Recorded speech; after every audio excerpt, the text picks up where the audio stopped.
কিছুদিন আগে আমি একটা কোরিয়ান সিরিজ এক্সপ্লেন করেছিলাম, যেটার ভিতরে আমি একটা গল্প বলেছিলাম আর বলেছিলাম যদি ভালো একটা রেসপন্স আসে তাহলে আমি পরবর্তী পর্বটা আনবো, মানে পরবর্তী যেই গল্পটা আছে সেটা আনবো। তো সেটাই নিয়ে হাজির হয়ে গেছি। যারা প্রথম গল্পটা দেখোনি তারা চাইলে দেখতে পারো, আর না দেখলেও কোনো সমস্যা নেই। আমি এই গল্পের মাধ্যমে এত সুন্দর করে বুঝিয়ে দেবো যে ওই গল্পটা দেখার কোনো প্রয়োজনই হবে না। তো গল্পের শুরুতে আমরা মিন নামের এক শান্তশিষ্ট ক্লাস 11-এর ছাত্রকে দেখি, যার জীবন স্কুলের কিছু বখাটে ছাত্রের অত্যাচারে নরক হয়ে উঠেছিল। একই ক্লাসে ক্লাস সুক দীর্ঘদিন বুলিং সহ্য করার পর আত্মহত্যা করে, কিন্তু রাজনৈতিক ক্ষমতার জোরে ঘটনাটি ধামাচাপা পড়ে যায়। মিনও হতাশা হয়ে পড়ে। ঠিক তখনই স্কুলের নতুন শিক্ষক চই যোগ দেন। তবে তিনি সাধারণ শিক্ষক নয়, তিনি শিক্ষা সুরক্ষা দপ্তরের একজন বিশেষ ইন্সপেক্টর। চই প্রথম দিন থেকেই বখাটের নেতা হিয়ক ও তার গ্যাংকে কঠোরভাবে শাস্তি দিতে শুরু করে। স্কুল, বাড়ি সব জায়গাতেই হিয়ংয়ের দাপট ভেঙে দেন তিনি। অন্যদিকে মিনকে আত্মরক্ষা ও জীবনের প্রতি নতুন আশা খুঁজে নিতে সাহায্য করেন চুই। পরে জানা যায় হিয়কের বাবা একজন ক্ষমতাবান রাজনীতিবিদ, কিন্তু শিক্ষামন্ত্রী ও চুই মিলে তার দুর্নীতি প্রকাশ করে দেন এবং তাকে গ্রেফতার করেন। ক্ষমতার ছায়া হারিয়ে হিয়ক নিজে অপমানের শিকার হয় এবং প্রতিশোধ নিতে গিয়ে সবাইকে আগুনে পুড়িয়ে মারার চেষ্টা করে। তখন চই তাকে সুকের মৃত্যুর আসল সত্য কথা মনে করিয়ে দেয়। ফ্ল্যাশব্যাকে দেখা যায় হিয়কের অত্যাচারের কারণে সুক নিজের জীবন শেষ করতে বাধ্য হয়েছিল। শেষ পর্যন্ত হিয়ন ও তার পুরো গ্যাং গ্রেফতার হয় এবং মামলাটি নতুন করে তদন্ত করা শুরু করা হয়। পরে জানা যায় শিক্ষামন্ত্রী নিজের মেয়েও 2 বছর আগে বুলিংয়ের শিকার হয়ে মারা গিয়েছিল। সেই কারণে তিনি ও চই মিলে বুলিং ফ্রি স্কুল মিশন শুরু করেছিলেন। বিতর্কের মুখে শিক্ষামন্ত্রী বলেন, শিশুদের নিরাপদ ভবিষ্যতের জন্য প্রয়োজন হলে কঠোর পদক্ষেপ নিতেই হবে। তো এই ছিল প্রথম এপিসোডের যে গল্পটা, সেটাই তোমাদের কাছে শেয়ার করলাম। চলো এখন আমাদের মেন গল্প শুরু করব। তো দ্বিতীয় গল্পের শুরুতে আমরা দেখতে পাই বোন নামক একজন নতুন ছাত্র, যে কিনা কোনোই নামের টেকনিক্যাল স্কুলে ভর্তি হতে যাচ্ছে। এই স্কুলটা অনেকটা আমাদের দেশি ভোকেশনাল সেন্টারের মতো, যেখানে হাতে কাজ শেখানো হয়। কিন্তু বোন যখন স্কুলের ভিতরে ঢুকে তখন তার মনে হয় যে সে কোনো স্কুল নয়, বরং কোনো পরিত্যক্ত যুদ্ধক্ষেত্রে ঢুকে পড়েছে। দেওয়ালগুলো ভাঙা, চারদিকে জঞ্জার, আর ক্লাসের ভিতরে ক্লাসের ছাত্ররা যা আছে তা সবাইকে দেখে মনে হচ্ছে তারা আরেকটা অ্যাওয়ার্ডের মাস্তান, মানে আন্ডারওয়ার্ল্ডের মাস্তান। কলেজের এই অবস্থা দেখে সে বেশ চমকে ওঠে। ঠিক তখন ওখানকার এক ছাত্র হুট করে বোনকে মারতে তেড়ে আসে। নিজের জীবন বাঁচাতে বোন তখন জলদি পকেট থেকে কিছু টাকা বের করে তাকে ঘুষ বা প্রোটেকশন মানি হিসেবে দিয়ে দেয়। বোনের এই অবস্থা দেখে সে ছেলেটি একটু দয়া হয়। সে তখন বোনকে সাবধান করে দেয় যে এই স্কুলটি বইয়ের অন্য সাধারণ স্কুলের মতো না, তাই এখানে তাকে প্রতিটা মুহূর্তে খুব সতর্ক সাবধানে থাকতে হবে। এই কথা শুনে বেচারা বোন মনে মনে বেশ ভয় পেয়ে যায়। এরপর সে যখন নিজের ক্লাসরুমে ঢুকে সবার সামনে নিজের পরিচয় দিয়েছিল, তখন ক্লাসের বাকি ছাত্রদের দেখে মনে হচ্ছিল তারা আসলে কোনো গ্যাংস্টারের সদস্য। বোন তখন খুবই শান্ত হয়ে এক কোণায় গিয়ে বসে পড়ে। যেই মাত্র নিজের বই বের করতে থাকবে, ঠিক সেই মুহূর্তে ক্লাসের বাকি ছাত্ররা তাকে ধাক্কা মেরে মেঝেতে ফেলে দেয়। এরপর তারা সবাই মিলে শিক্ষকের উদ্দেশ্য করে চিৎকার করে বলে যে আমাদের কারো কাছে কোনো বই নেই। স্টুডেন্টদের এমন আচরণ দেখে শিক্ষকও পুরোপুরি হতাশ হয়ে যায়, আর কোনো কথা না বলেই ক্লাস থেকে সোজা বাইরে বেরিয়ে যায়। আর টিচার বের হতেই ক্লাসের ছেলেরা যার যার লাঠিসোঁটা আর অস্ত্র হাতে তুলে নেয় এবং তাদের দলের যে বড় লিডার তাকে অনুসরণ করে সবাই মিলে বাসের ইলেকট্রিক্যাল ডিপার্টমেন্টে যাওয়ার জন্য রওনা নেয়। সেখানে তখন অন্য একটা ঘটনা ঘটছিল। সেখানকার এক ছাত্র ডিজাইন ডিপার্টমেন্টের এক ছাত্রকে জোর করে আটকে রেখেছিল। যাতে সে ওনার বুকে একটা ট্যাটু এঁকে দেয়।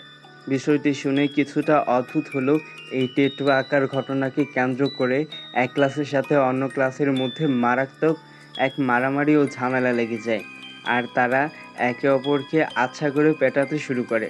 ওদিকে আমাদের সেই নতুন ছাত্র বোন এই পুরো মারামারির মাঝখানে ফেঁসে গিয়ে এক কোণায় দাঁড়িয়ে একেবারে অবাক হয়ে ভাবছিল এখানে আসলে কি ঘটছে, আর সে এখন কোথায় এসে পড়েছে।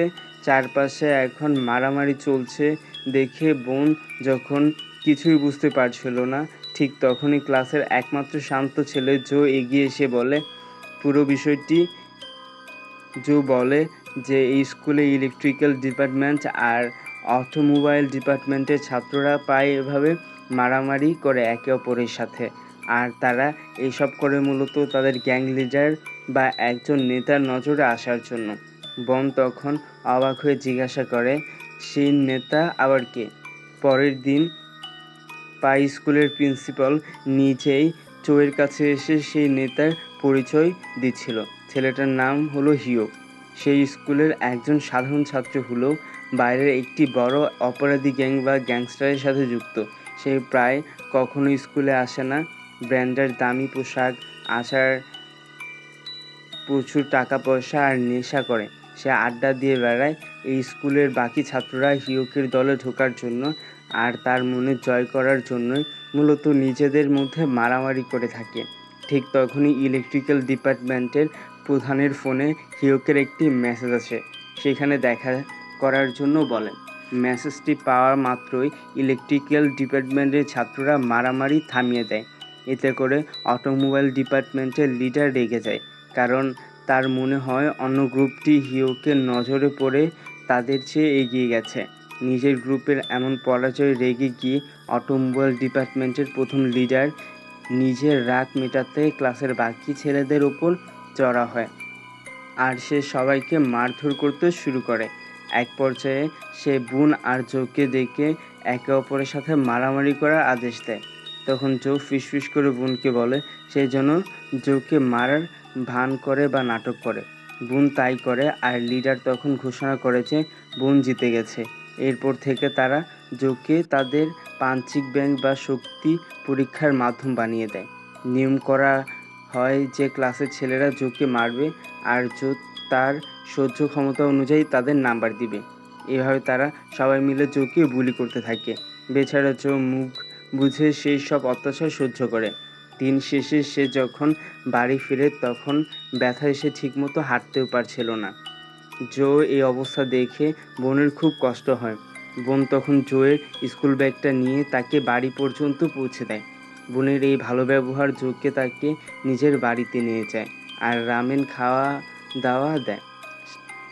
আর তাকে রামিন খাওয়ায়। সেখানে গিয়ে বোন দেখে জো তার মায়ের সাথে খুব সাধারণ একটা লাইফ কাটায়। জো পড়াশোনা করে ভবিষ্যতে ভালো একটা চাকরি করতে চায়, যাতে তার মায়ের সব কষ্ট দূর হয়ে যায়। জোয়ের এই সফলতা দেখে বোনের মন পুরো গলে যায়। পরদিন সকালে বোন যখন স্কুলে ঢুকছিল তখন তার সাথে টিচার চোয়ের দেখা হয়, আর এখানে মস্ত বড় এক টুইস্ট সামনে আসে। বোন আসলে কোনো সাধারণ ছাত্র নয়, সে হলো আমাদের চই স্যারের টিমের একজন আন্ডার কভার অফিসার। বোনকে দেখতে একদম মাসুম আর নিরীহ হওয়ায় চই তাকে ছাত্র সাজিয়ে স্কুলে পাঠিয়েছে, যাতে তার চশমা থাকা গোপন ক্যামেরার মাধ্যমে স্কুলের সব ক্রাইম বা অপরাধের লাইভ প্রমাণ রেকর্ড করেছেন। বোন তার কাজটা বেশ ভালোভাবেই করেছিল, তবে এবার চই স্যার তাকে আরেক মারাত্মক টাস্ক দেয়। চই বলে, বোন এবার এমন কিছু করো যাতে স্কুলের সব ছেলে রেগে গিয়ে তোমার পিছনে তাড়া করে। বোন তখন ক্লাসরুমে গিয়ে সব ছাত্রকে আচ্ছা করে গালি দেয়, এরপরে সাথে সাথে দেয় দৌড়। রেগে গিয়ে স্কুলের সব ছেলে বোনের পিছনে পাগলের মতো ছুটতে শুরু করে। বোন তাদের সবাইকে দৌড়াতে দৌড়াতে একটা খালি জায়গায় নিয়ে আসে। সেখানে ঢোকা মাত্রই পিছন থেকে টিচার চো সেন্টার মেইন গেটে তালা লাগিয়ে দেয়।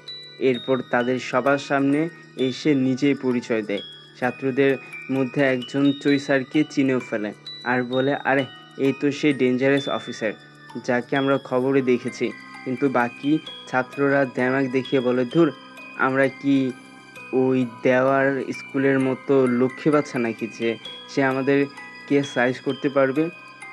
আজ আমরাও উল্টো তাকে শিক্ষা দিব। এসব কথা বলতে বলতেই ছেলে মেয়ে একযোগে টিচার চোয়ের ওপর ঝাঁপিয়ে পড়ে। কিন্তু আমাদের সুপার হিরো চই 1 মিনিটের মধ্যেই খতরনাক ফাইটিং স্কিলে সব স্টুডেন্টকে পিটিয়ে মেঝের ওপর শুইয়ে দেয়। এরপর থেকে ওরা একদম শান্ত হয়ে লাইনে এসে দাঁড়ায়। চই তখন এদের নতুন ক্লাস রুটিন দেখায়, যেখানে কোনো গ্যাপ নেই, শুধু পড়াশোনা আর পড়াশোনা, যাতে এদের আগের লস সব কভার হয়। ওরা আবার একটু প্রতিবাদ করার চেষ্টা করতেই চই আবারও হাত জ্বালায়। এরপর চই ক্লাসে সেই টিচারকে ডেকে নিয়ে আসে। সে টিচার নিজেই নিজের চোখকে বিশ্বাস করতে পারছিল না, এই ছেলেরা এত ভদ্র হলো কীভাবে। কিন্তু টিচার যখন সবাইকে বই বের করতে বলে, দেখা যায় জো ছাড়া আর কারো কাছে কোনো বই নেই। চই তখন জোকে বোর্ডে লেসন শিখতে বলে আর বাকিদের ওটা খাতায় নোট করতে বলে। তখন ইলেকট্রিক্যাল ডিপার্টমেন্টের হেড শয়তানি করে বলে, স্যার, বই তো নেই, আমাদের কাছে কোনো কলম নেই। চই তখন সামনে এগিয়ে যায় আর বলে, কলম নেই তো কি হয়েছে, তোমরা আঙুল তো আছে। এই বলে সে ওর আঙুলটা কেটে দেয় যাতে নিজের রক্ত দিয়ে খাতা লেখে।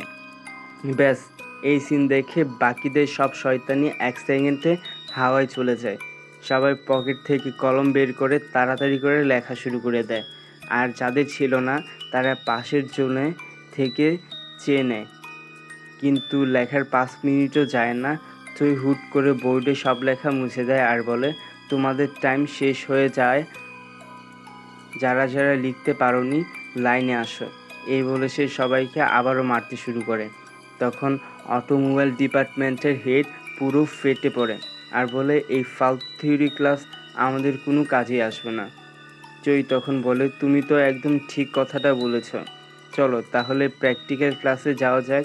চই তখন এদের সবাইকে নিয়ে একটা রিয়েল গাড়ির সামনে দাঁড় করায় আর টিচার ওদের ওটা একদম ঠিক করতে বলে। কিন্তু ওই দুই ডিপার্টমেন্টের হেডরা ভাব দেখায় যে তারা কিচ্ছুই করবে না।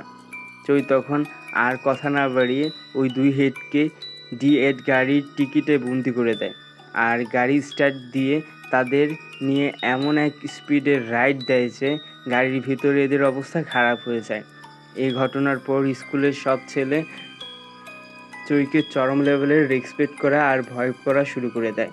কিন্তু ওই 2 জন হেড তখনও সোজা হয় না। তারা প্ল্যান করে যে তারা স্কুল থেকে পালাবে। তারা ডিরেক্ট গিয়ে তাদের মেইন লিডার হিউকের কাছে চোয়ের নামে নালিশ করে। কিন্তু হিউকের কাছে পৌঁছানোর মতো কোনো রাস্তা তাদের জানা ছিল না। তখন তারা বোনকে সার্চ করে আর তার কাছে এমন কিছু ইনফরমেশন পায় যা দিয়ে হিউকের কাছে পৌঁছানো সম্ভব। তাই তারা জোর করে বোনকে নিজের সাথে নিয়ে যায়। এরপর তারা সত্যি সত্যি হিউকের আস্তানায় পৌঁছায় আর চো এর নামে সব কমপ্লেন করে। এদিকে রাতে তখন চই বোন আর বাকিদের খোঁজ করে। এখন থেকে দেখে ওই 2 হেড খুব বেশি ক্লাসে ফিরে এসেছে। তারা এসে চই স্যারকে বলে, আপনার লাইফের দিন এবার শেষ। আপনি যার সাথে পাঙ্গা দিয়েছেন সে আপনাকে এবার শেষ করে দিবে। ঠিক তখন হিয়োব আর স্টাইলিস্ট মোটর বাইক নিয়ে ডিরেক্ট স্কুলের ভিতরে এন্ট্রি নেয়। আর দেখতেই ছেলেটা বেশ ডেভিল সাইজের, নর্মাল স্টুডেন্টের মতো মনে হয় না। ছেলেটা আসলে খুব ডেয়ারিং ছিল। এসে চইকে মারার জন্য হাত চালায়। চই প্রথমে মুচকি হেসে বলে, তোমাকে এই খাঁচায় বন্দি করার জন্য তো আমি এই 2 জনকে টোপ হিসেবে ছেড়েছিলাম। হিয়ক তো প্রথমে চইকে মারার জন্য চেষ্টা করেছিল, উল্টো চই তুলে ডিরেক্ট তাকে মাটিকে আছড়ে মারে। চই মাটিতে পড়ে যেতেই হিয়ক ভাবে সে নিজেই জিতে গেছে। সে তখন পিছনে ঘুরে তার চামচাদের উদ্দেশ্য করে বলে, দেখছিস, তোদেরকে স্কুলে সেই ডিস্টার্ব করবে, শুধু আমার নাম নিবি, তোরা সবাই আমার প্রোটেকশনে আছিস। চামচারা তখন খুশিতে হিউগের নামে স্লোগান দিতে যাবে, তখন দেখে চই মাটি থেকে উঠে এদের সাথে সুর মিলে হিউকে নামে চিৎকার করছে। এটা দেখে চামচাদের মুখে হাসি ১ সেকেন্ডে গায়েব হয়ে যায়। এবার সিরিয়াস হয়, সে ফাইজলামি বন্ধ করে হিউকে এমন লেভেলের মার শুরু করে, হিউক আর দাঁড়ানোর সুযোগই পায় না। পুরো ক্লাসের সবাই তখন ভয়ে কাঁপতে থাকে। আর ঠিক এই সময় টিভিতে মিনিস্টারের লাইভ একটা টক শোতে দেখাচ্ছিল, যেখানে অন্য এক পলিটিশিয়ান মিনিস্টারকে কোশ্চেন করছিল যে আপনার এই স্পেশাল টিচার তো একজন এক্স মিলিটারি, শিক্ষার সাথে তার সম্পর্ক কী? সে তো এই ডিপার্টমেন্টের জন্য একদমই আনফিট। মিনিস্টার তখন ডিরেক্ট ক্যামেরার দিকে তাকিয়ে জবাব দেয়, আপনারা বুকে হাত দিয়ে বলুন তো, এখনকার স্টুডেন্টদের যে রূপ তাদের সোজা করার জন্য কি নর্মাল টিচার দিয়ে কোনো কাজ হবে? একদমই না। এই ছেলেদের সাইজ করার জন্য চোয়ের মতো লোক দরকার। তাদেরকে লাইনে আনার জন্য আমাদের এরকমই পাওয়ারফুল কাউকে দরকার ছিল। ওইদিকে হিউক যখন দেখে সে একা চোয়ের সাথে পারছে না, সে তাড়াতাড়ি করে ওই গ্যাংস্টার বন্ধুদের ফোন করে ডেকে আনে। তার বন্ধুরা যখন আসে, হিউক ভেবেছিল এবার হয়তো সে বেঁচে গেছে, কিন্তু তার কপাল তো ছিল খারাপ। চোয় একাই ওই গ্যাংস্টারের গ্রুপের সবাইকে ধোলাই করে একজন শুয়ের মতন। এরা তখন মার খেয়ে চোয়ের হাত পা ধরে মাফ চাইতে শুরু করে। চোয় তখন বলে, মাফ চাইলে আমার কাছে কেন? ওই যে জোয়ের কাছে গিয়ে মাফ চাও। জো প্রথমে খুব ভয় পেয়েছিল। সে বলেছিল যে থাক স্যার, কোনো সমস্যা নেই, কিন্তু পরক্ষণে তার কান্না চলে আসে, কারণ এই কয়েক বছর ধরে সে যা সহ্য করেছে তা ভুলার মতো না। জয় তখন সবাইকে ওয়ার্নিং দিয়ে বলে, তোমাদের যদি পড়াশোনার করে বিন্দুমাত্র ইচ্ছা না থাকে তবে আজই স্কুল ছেড়ে দাও, কিন্তু তোমাদের এই ফালতু দাদাগিরির জন্য বাকি স্টুডেন্টদের সময় নষ্ট করার কোনো রাইট নেই তোমাদের। কারো সময় তোমাদের কেনার সম্পত্তি না। এরপরই মিনিস্টার একটা প্রেস কনফারেন্স করে কোনো স্কুলের সাকসেস আর তাদের নতুন কিছু নিয়ম কানুনে সবাইকে জানায়। প্রথম নিয়মটি ছিল, কোনো স্টুডেন্টের শরীরে কোনো ট্যাটু থাকতে পারবে না। যার যার শরীরে ট্যাটু আছে সেগুলো লেজার দিয়ে রিমুভ করতে হবে। দ্বিতীয় নিয়মটি ছিল, যদি কোনো স্টুডেন্ট বাইরের কোনো অপরাধের সাথে জড়ায় তবে তাকে আর নাবালক হিসেবে ট্রিট করা হবে না, আর একজন অ্যাডাল্ট ক্রিমিনাল হিসেবে সাজা দেওয়া হবে। আর স্কুলের কোনো বাইক বা সিগারেট একদমই অ্যালাউড না। এরপর কোন স্কুলের পরিবেশ তাড়াতাড়ি চেঞ্জ হয়ে যায়। ফাইনালি জো এখন তাদের বন্ধুদের সাথে শান্তিতে পড়াশোনা করতে পারছিল। মিনিস্টার আর চোই এই সাকসেস দেখে খুবই খুশি হচ্ছিল। ঠিক তখনই বন এসে তাদের কাছে একটা লম্বা লিস্ট ধরিয়ে দেয়। সে বলে যে এই স্কুলে স্টুডেন্ট হিসেবে থাকতে গিয়ে তারা নিজেই পকেট থেকে অনেক টাকা খরচ হয়েছে, কাউকে ঘুষ দিতে হয়েছে, কেউ আবার জোর করে তার টাকা কেড়ে নিয়েছে। মিনিস্টার আর চই তার এই কথা শুনে হাসে আর বলে, ঠিক আছে, তুমি একটা অ্যাপ্লিকেশন জমা দাও, তোমার সব টাকা ফেরত দেওয়া হবে। ঠিক ওই সময় সেই পলিটিশিয়ান যে এই অফিসটা বন্ধ করতে চেয়েছিল, সে একটা পুরনো ছবি দেখছিল।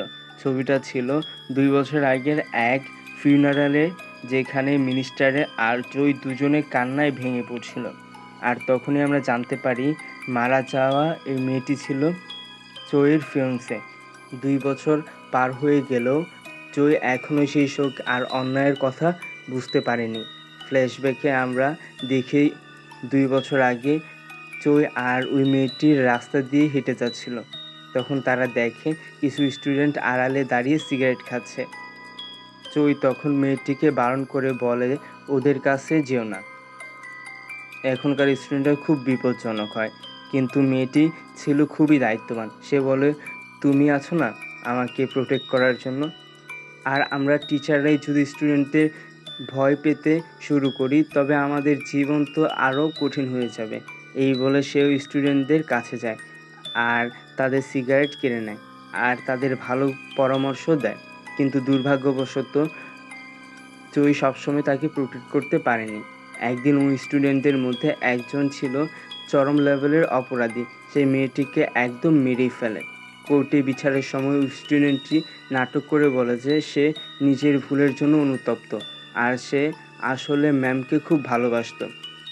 জয়ী এই কথা শুনে নিজের কন্ট্রোল করতে না পেরে ওই ছেলেকে গাড়ি দিয়ে পিষে দেওয়ার চেষ্টা করে।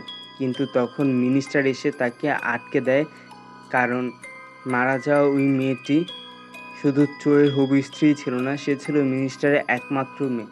মিনিস্টার তখন চোইকে শান্ত করে আর বুঝায় যে তুমি যদি এখন একে মেরে ফেলো তবে শুধু তোমার জীবনটাই ধ্বংস হবে না, তার চেয়ে আমি যখন শিক্ষামন্ত্রী হব আমি এমন একটা স্পেশাল ফোর্স তৈরি করব যা আমার মেয়ের মতো সব ভিকটিম টিচারদের হয়ে অন্যায়ের বিরুদ্ধে লড়াই করবে। তুমি যদি চাও তবে আমার সাথে কাজ করতে পারো। এভাবে মূলত এই শিক্ষা সুরক্ষা অফিসের জন্ম হয়েছিল। এবার তারা প্রথমবারের মতো একটা গার্লস স্কুলের কেস হাতে নেয়। ঘটনাটি ছিল একজন টিচারকে নিয়ে, যার বিরুদ্ধে এক ছাত্রী হ্যারাসমেন্ট অভিযোগ তোলে। মেয়েটি একটি ভিডিও পোস্ট করে টিচারের নামে মিথ্যা অপবাদ দেয়। তো এখানেই দ্বিতীয় গল্পটা শেষ হয়ে যায়। তো দ্বিতীয় গল্পটা কেমন লাগলো অবশ্যই কমেন্টে জানাবেন। আর এর পরবর্তী পার্টে তৃতীয় গল্পটা দেখতে চান কিনা সেটা অবশ্যই কমেন্টে জানাবেন। আর ভিডিওটি ভালো লাগলে ভিডিওতে একটি লাইক করে দিবেন অ্যান্ড চ্যানেলটা সাবস্ক্রাইব করে দেবেন। ধন্যবাদ অ্যান্ড আল্লাহ হাফেজ।